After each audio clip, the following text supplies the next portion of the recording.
troupes engagées dans la lutte contre Boko Haram dans le nord-est du Nigeria ont reçu jeudi consigne de se tenir en état d'alerte, ceci après l'attaque d'un poste de l'armée qui a permis aux djihadistes d'emporter plusieurs véhicules militaires. En Somalie, au moins 18 policiers ont été tués dans un attentat à suicide perpétré jeudi. Le drame est survenu dans une école de police à Mogadiscio et l'annonce a été faite par un commandant des forces de l'ordre.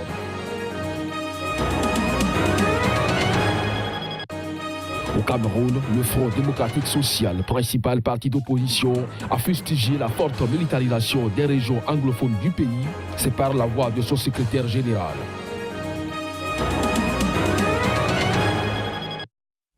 Bonjour et bienvenue dans cette édition sur Sika. En Somalie, au moins 18 policiers ont été tués dans un attentat suicide perpétré jeudi. Le drame est survenu dans une école de police à Mogadiscio. L'annonce a été faite par un commandant des forces de l'ordre somalien. Reportage. C'est à l'intérieur d'une école de police que s'est produite l'explosion déclenchée par un kamikaze. Le bilan est lourd. Une vingtaine de policiers tués et 15 autres blessés. Un homme déguisé en policier et portant une ceinture d'explosifs est entré dans le camp alors que les policiers s'étaient rassemblés pour leur parade matinale. C'est ce qui ressort des témoignages. C'était l'heure du petit déjeuner quand un homme portant un gilet avec des explosifs a infiltré l'académie de police. Il portait un uniforme de police et les policiers prenaient le petit déjeuner. Et le kamikaze s'est fait sauter pendant qu'il était parmi eux. L'attaque a été revendiquée par les islamistes Shebab qui prennent régulièrement pour cible les forces de police. Les Shebab ont juré la perte du fragile gouvernement central somalien soutenu par la communauté internationale et par les 22 000 hommes de la force de l'Union africaine. Les troupes engagées dans la lutte contre Boko Haram dans le nord-est du Nigeria ont reçu jeudi consigne de se tenir en état d'alerte. Une consigne qui intervient après l'attaque d'un poste de l'armée qui a permis aux djihadistes d'emporter plusieurs véhicules militaires. L'armée nigériane a pu repousser dans la nuit de mercredi à jeudi les assaillants grâce à des renforts, mais l'attaque est la dernière d'une série d'opérations similaires lancées par le groupe djihadiste Boko Haram contre les forces nigérianes. Reportage. Un message de la hiérarchie envoyé jeudi à toutes les bases de l'armée dans le nord-est du Nigeria demande à toutes les unités et troupes de rester en état d'alerte et de ne pas se faire prendre au dépourvu. C'est au lendemain de l'attaque d'un poste de l'armée qui a permis aux djihadistes d'emporter plusieurs véhicules militaires.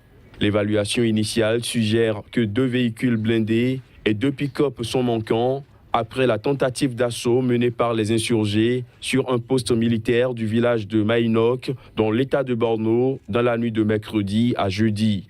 L'armée a également demandé à ses bases de contrôler tous les véhicules approchant de leur position, dans la mesure où les insurgés peuvent se faire passer pour des éléments des forces de défense et de sécurité. L'armée régulière a pu repousser les assaillants grâce à des renforts. Cette attaque est la dernière d'une série d'opérations similaires lancées par le groupe djihadiste contre l'armée, faisant craindre une résurgence des extrémistes. Selon le chef d'une milice civile d'autodéfense, au moins 9 combattants de Boko Haram ont été tués lors des combats qui ont duré 1 heure de temps.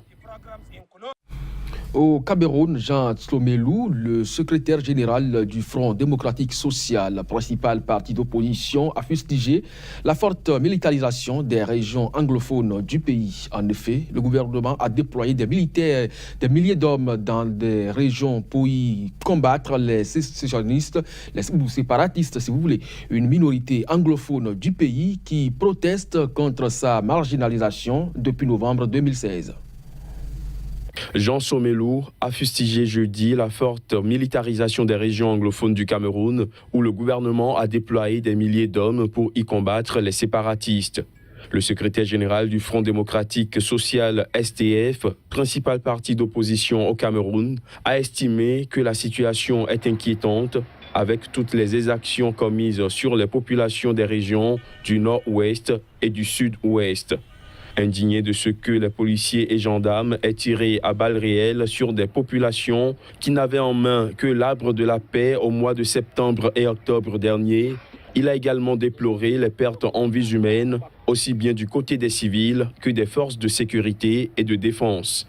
Le sénateur Jean Somelou a par ailleurs accusé le président camerounais Paul Biya d'avoir laissé pourrir la situation pour déclarer la guerre aux séparatistes anglophones, alors que la crise aurait pu être résolue dans le dialogue. Le STF, principal parti d'opposition qui condamne la partition du Cameroun, a toujours prôné le fédéralisme comme une frange de la population anglophone et francophone. Depuis novembre 2016, la minorité anglophone du Cameroun proteste contre sa marginalisation, certains exigeant le fédéralisme, d'autres la sécession. Deux options que rejette le régime de Yaoundé.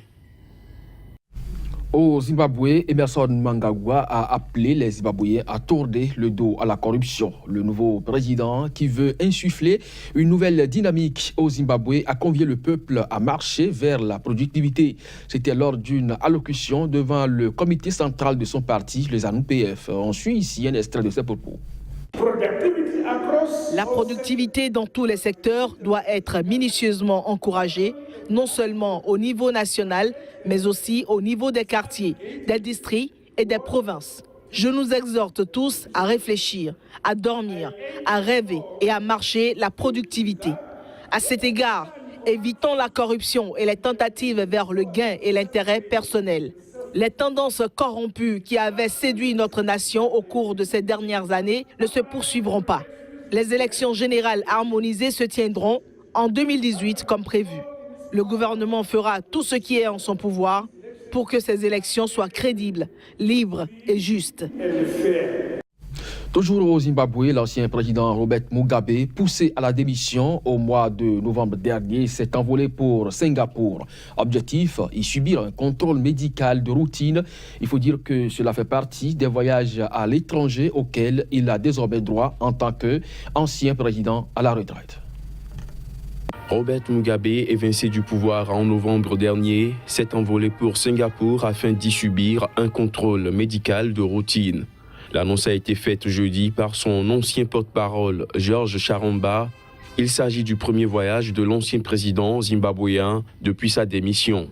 Robert Mugabe et son épouse Grace n'ont pas été vus en public depuis l'annonce par le président de sa démission le 21 novembre dernier, après avoir passé 37 ans au pouvoir. Selon George Charamba, qui est devenu le porte-parole du nouveau président Emerson Mnangagwa, ce voyage fait partie des voyages à l'étranger auxquels il a droit en tant que président à la retraite. Alors qu'il était encore au pouvoir, Robert Mugabe se rendait régulièrement à Singapour où il avait l'habitude de rencontrer ses médecins. En quittant le pouvoir, Robert Mugabe a laissé en héritage une économie en crise. Le principal défi du nouveau président, Emerson Mnangagwa, consiste à relancer cette économie.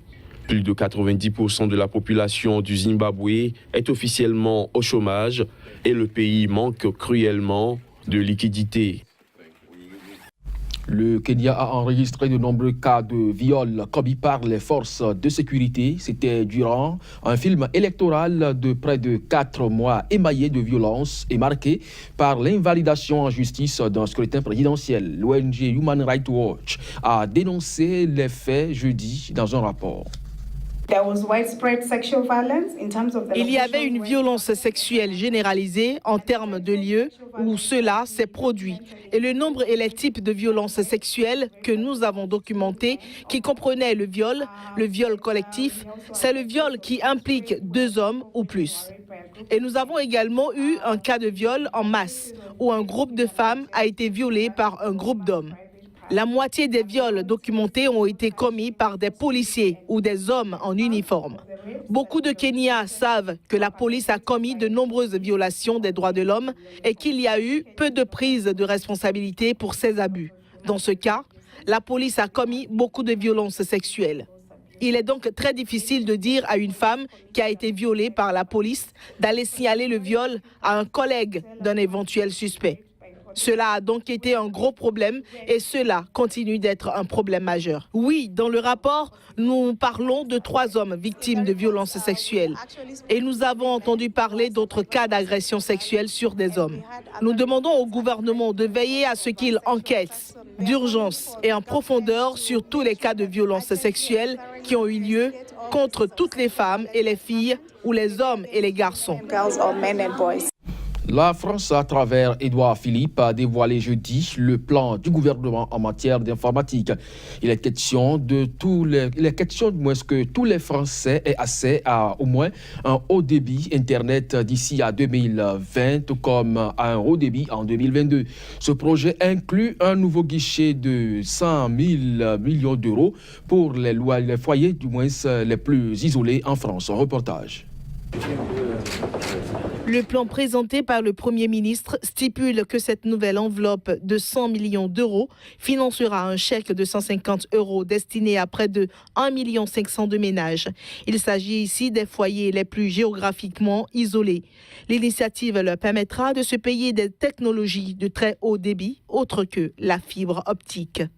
Concrètement, un Français qui ne dispose d'aucune solution filaire pourra s'adresser par l'intermédiaire d'un opérateur à un guichet cohésion numérique.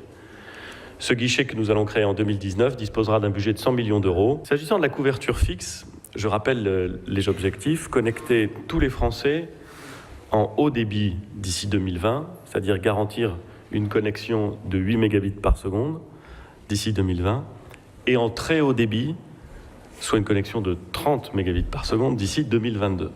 Pour financer le déploiement de ces réseaux d'initiative publique, nous allons engager la totalité de l'enveloppe de 3,3 milliards d'euros que le plan France très haut débit avait prévu.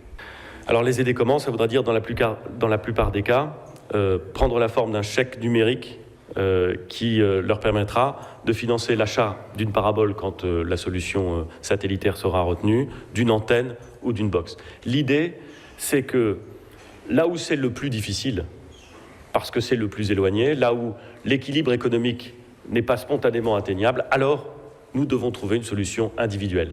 En somme, il est question de la tenue d'une promesse de campagne. Ce plan confirme et précise l'objectif fixé par Emmanuel Macron en juillet en matière d'Internet fixe. Actuellement, environ 15% des foyers français n'ont pas accès à un débit d'au moins 8 mégas. C'est la fin de cette édition, mesdames, messieurs. Merci de nous avoir suivis. Très bonne journée à chacun et à tous. Au revoir.